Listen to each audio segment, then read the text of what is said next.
C'est la conséquence de la prime du gouvernement pour l'achat de voitures neuves. Les casses auto débordent, le mot n'est pas exagéré, au point d'ailleurs pour certains de ne plus suivre le rythme. Et puis les montagnes de vieilles ferrailles poussent aussi en attendant la remontée des cours des métaux. Laurent Pénichou et Olivier Badin se sont rendus aujourd'hui dans une casse auto de Thionville.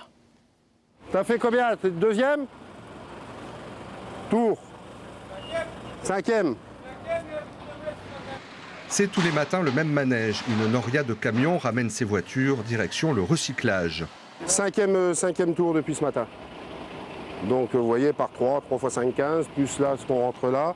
On est que, quelle heure est-il là? Il est 11 h, donc on a de quoi faire. L'année dernière, 2800 véhicules, tout confondus, sont recyclés dans cette entreprise. Aujourd'hui, prime à la casse oblige, on dépasse déjà les 1500 en à peine 3 mois. 2 personnes ont d'ailleurs dû être embauchées pour assurer la dépollution. Premier problème, le volume à traiter est trop important. On n'a pas le temps de récupérer les pièces pour les remettre dans le circuit de l'occasion.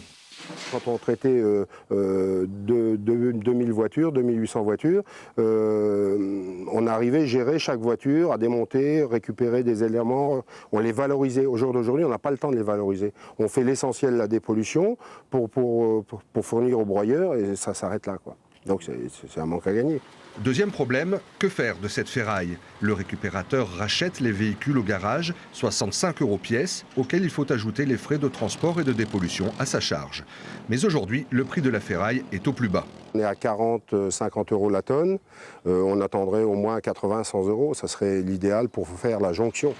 Donc quand il y a quelques centaines de voitures, ce n'est pas grave, on arrive à assumer la trésorerie, mais quand c'est des milliers de voitures, je vous laisse calculer, c'est pas possible, quoi. Ici, 1200 épaves attendent que le prix de la ferraille augmente. Tous les jours, le tas grandit d'une 50aine d'unités. Les recycleurs, eux, font le dos rond.